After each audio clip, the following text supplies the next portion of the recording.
Hello. Some good news on the VC front. Apparently, there's an uptick in venture capital. Every conversation I've had this week has been about the uptick in venture capital. It seems to be something that people are excited about, but don't want to get too excited about. I'll get into that. I'll tell you more about that storyline and what's happening, as well as an example of that venture capital flowing into Portland with a $1 million raise this week. But before I get into the VC side of things, I wanted to get into the startup support organization side of things. There's an organization here in the region called TIE Oregon. TIE itself has always been a really interesting organization for Portland because they're not only kind of the educational boot camp, pitch, practice kind of organization, they also have a group called TIE Angels that's aligned with them here in town. So they're this very nice mix of not only mentorship and education, but also capital that can be deployed for early stage startups. So the big news from TIE Oregon this week is they have a new president, and it's Matt Dittrich. I'm super happy about this announcement. I knew it was coming, but really happy that it's finally been made public. If you haven't had a chance to meet Matt yet, you probably will, because every single event that I've been to, Matt's been there. He's been there hanging out with the community, getting engaged. He's really a, kind of roll your sleeves up and do the work type of person, which I'm really excited about, probably because he's like a sixth generation Pacific Northwest farmer. But the really exciting part about this is Matt, he's been doing this work for a decade, but he's done practically everything all up and down the venture stack, which is a really interesting perspective to bring to this role guiding this startup support organization. I mean, Matt's been an angel, his venture partner, he's started his own venture fund, he's worked on 2 venture studios, he's even dabbled a little bit in private equity. So he really has an understanding of that investment stack, how capital works, how it flows, like what venture scale truly means. But I think even more importantly, he has an understanding of what founders are going through, where they need help, and where TIE Oregon can be most supportive for founders in our region who are building really interesting and innovative ideas. So I'm a huge fan of Matt. We've been, going back and forth for a very long time. And I've always appreciated not only his energy and optimism, but just, again, his willingness to get to work. So I expect nothing different of Matt in this new role. And Matt, welcome to officially being part of the startup support community. I look forward to working with you closely throughout your tenure at TIE Oregon. Did I say something about a startup raising $1 million? Yes, in fact, I did. Portland startup Graze has managed to land $1 million initial seed round from folks like BetaWorks and Salesforce Ventures. If you don't remember what Graze does, they're the ones who are building tooling for Blue Sky. So Blue Sky, the social media thingamajig with the kind of the tweets and those kind of update things, started within Twitter, kind of as an open version of Twitter, was spun out. Now it's its own entity. Thank goodness that happened before all the other Twitter stuff happened. But Blue Sky is an entity in and of itself. And because it's open, we see a lot of developers exploring the possibilities of Blue Sky and what potentially could be done with it. It reminds me a lot of the very early days of Twitter, when the Twitter API was open and developers could build products and would often build functionality that enhanced early Twitter, some of which would be adopted by Twitter in the future. Blue Sky's still at that kind of stage, rapidly growing. People seem to like it. Open environment where people can build tools and test things, and that's right where Graze is sitting. Graze's tooling is really focused on helping people customize feeds. So to put it another way, they're helping you create your own algorithm for how you would like to see the information and updates coming through Blue Sky. Up until now, you have to be a developer, you have to write code to build a algorithmic feed. But with Graze, it's all drag and drop. So even somebody like me can go out there and say, I want a feed like this. And I can use Graze and build it, and I go bloop. And then that feed I can share with any of you. I can build that feed. I can say, hey, here's a feed I built of stuff I like. Would you like to like that stuff and read that stuff too? And you can say, yes, absolutely. And I would go, great. Here's my feed of Blue Sky that shows us the stuff we want to see. And basically, that's what Graze does. So they've raised $1 million to help them, kind of keep up with Blue Sky. Blue Sky slowed down a little, but it's still moving really, really fast. And so this will help with growth and hiring and all those kind of things. I'm just super excited because it's right in that traditional Portland tech sweet spot of engineers building tools for other engineers, or to enable individuals who aren't developers to work with code in ways that makes it easier. So now the uptick in VC that people can't stop talking about. The talk of the town this week is the uptick in venture capital. I really appreciate Malia Spencer highlighting this. It came from some PitchBook data and other organizations that track venture capital and what's happening. But if I'm understanding it correctly, in Q1 of 2024, Q1 of last year, there was only about 58, let's say $60-ish million of venture capital invested in Portland during that quarter. In the first quarter of 2025, $170 million was invested. So, almost 3x what was quarter over quarter, 3x investment. So that's a nice uptick to see. And there were a couple really big rounds that fell outside that. They fell into Q2, into April. And so people are like, don't get your hopes up. But it's a positive sign for building venture scale companies in Portland. There are, now we can kind of start to rattle off a few of those companies like Sturdy and Eclipsium and others. So I don't want to get my hopes up, but I think we're seeing a little bit of a thawing of the venture capital community, and other VCs in town are like, yes, positive, but cautiously optimistic. So I just wanted to let you know that first quarter 2024, 60 million. This quarter 2025, 170 million. Positive uptick in VC activity. I don't want to steal Malia's thunder, so I'll link up the Portland Business Journal article so you can read more if you're interested. But all in all, cautiously optimistic about venture capital in Portland and in Oregon as a whole. Sorry, my voice is so rough and I'm kind of stuffed up, but tree pollen is no joke right now. My immune system is on full alert. So bear with me. Let's get through this. I want to make sure you have all the news, but I also don't want to subject you to an even more nasally and monotone voice than you're used to. All right, hang in there. Let's keep going.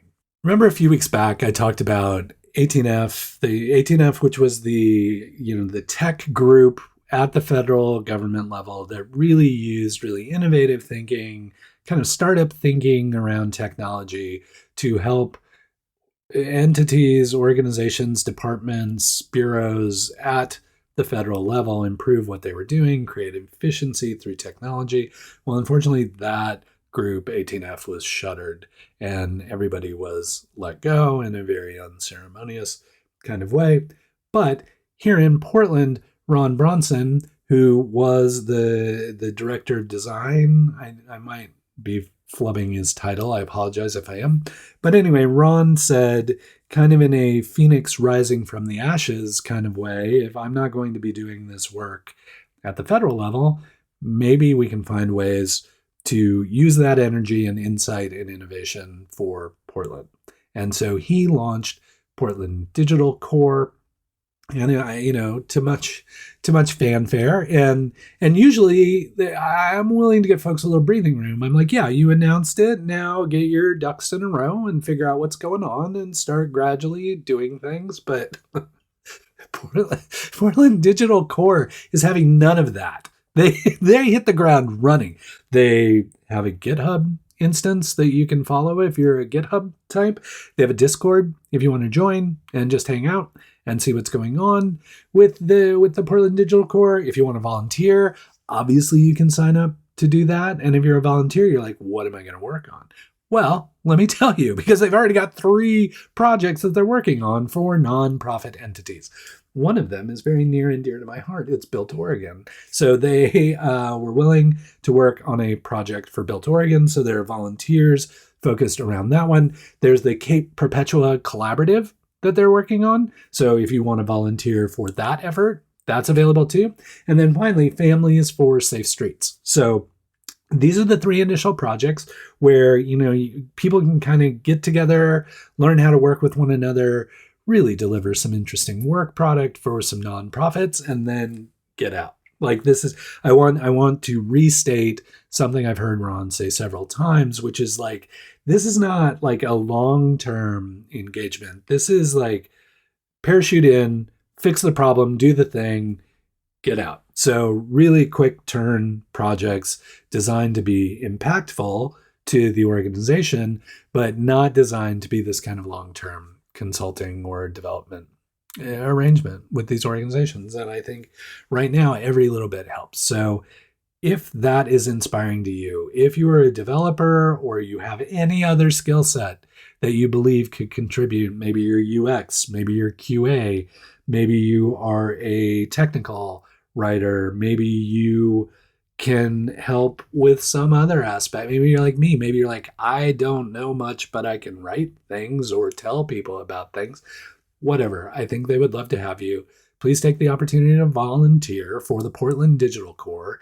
And I look forward to sharing these projects once they're complete. Speaking of engineers, I wanted to remind people that the first Portland AI Engineers Meetup, the inaugural meetup of AI engineers, is happening April 30th. So still a little ways out, but because it's a new one, because, they're still building the community and organizing the things and the stuff, I just wanted to remind you, if you have been looking for something more technical around AI, something more developer or engineering focused, this may be the meetup for you. So please, if that's your area of interest, I'll link up Portland AI Engineers and take the opportunity to attend their very first meetup, April 30th. So I've got a couple events, 3 actually, that I'm involved in, working on, helping with. So I just wanted to let you know, in case you wanted to show up, come hang out, come participate in these amazing events.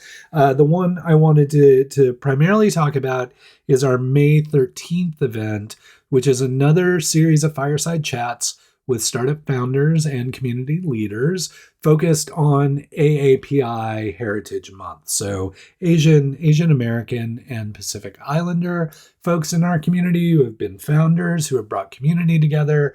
We really wanted to give the opportunity for them to sit down, talk a little bit more about what they were doing, share some of their stories. So that will be happening May 13th at Instrument. I'll link up the RSVP. Space is limited. This is one of those spaces where we can only get 100 or so people in there. So please, if that's of interest to you, RSVP as quickly as you can. We will also try to live stream it because people have said several times, please live stream these things.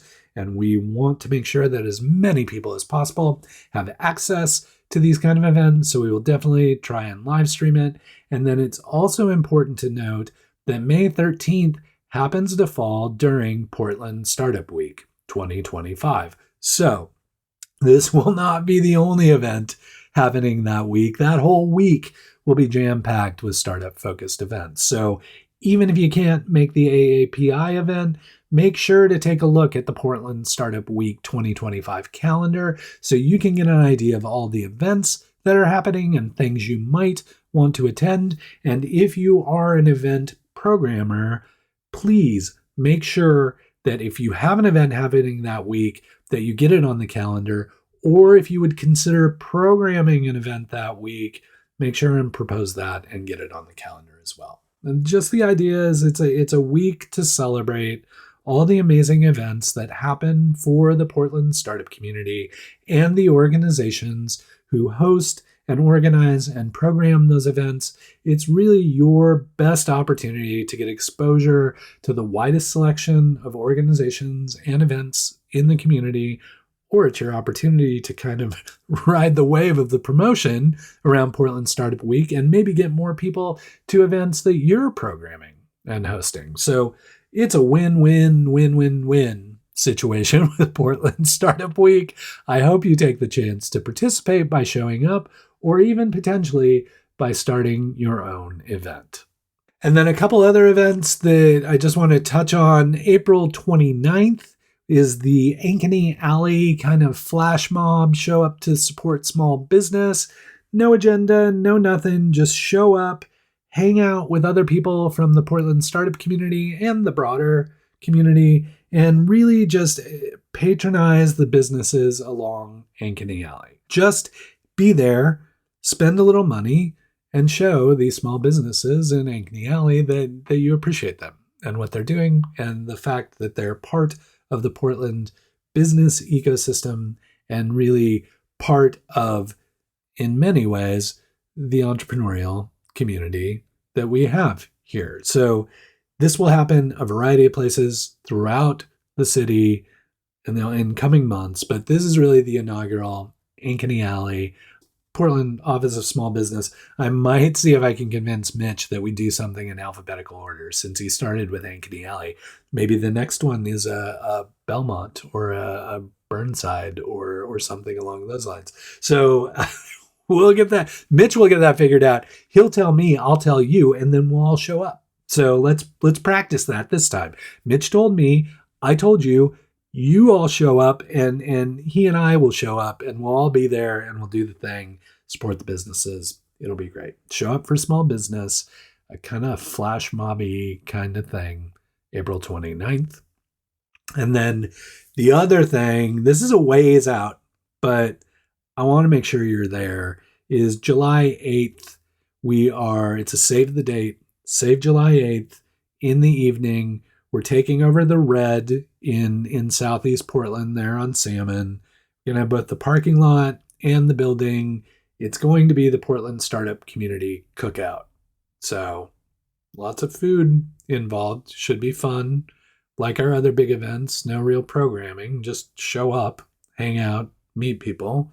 We received feedback from the first two events. So we're making a few tweaks, things here and there, improving some things, changing some things, bringing some things back from the first event that didn't happen in the second event, taking some things from the second event and incorporating them with other things from the first event to make the third event. Because 1 + 1 = 3. So please show up July 8th. Again, I'll link it up. Would love to see you there. Because the venue is so big, I'm really hoping we don't have to cap the RSVPs this time around, but better to get your name on the RSVP list now so you don't have to worry about it later down the road. And as we get more information, more details, I will make sure to share that information with you. And of course, we'll probably keep talking nonstop about the July 8 event because I'm so excited about it. Like, it could be a really big, fun thing for the community, but also beneficial. So could provide value, could be entertaining. We'll just have to wait and see how it comes together, won't we? Okay.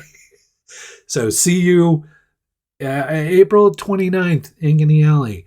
Potentially April 30th, Portland AI Engineers. May 13th for the AAPI Fireside Chats event at Instrument as part of Portland Startup Week. See you at other events during Portland Startup Week. And then finally, last but not least, see you July 8th at the Red for the Portland Startup Community Cookout.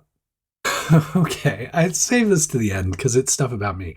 I had the opportunity to be on a couple of podcasts, got to talk about things I don't usually talk about, still startup related, like still startup stuff and that kind of thing, because that's the thing people like to talk to me about. So got the opportunity to do that with the Startup Success podcast, really talking about building startups outside of Silicon Valley. So like, you know, in my estimation, there's the Bay Area, and then there's practically everywhere else. And startup stuff that works in the Bay Area doesn't generally work most other places. So having spent 30 years building startups in Portland, I think I have kind of an interesting perspective on what it's like to build startups outside of the Bay Area. The other benefit being stuff that works in Portland is more likely to work elsewhere around the globe than stuff in Bay Area, San Francisco, Silicon Valley world, because that's a very different ecosystem, and Portland is quite different from that. And so hopefully my insights are valuable in that regard. And the other one I laugh because it's kind of an ironically named podcast. It's called the 5 Minute Startup, but really great conversation, really enjoyed it.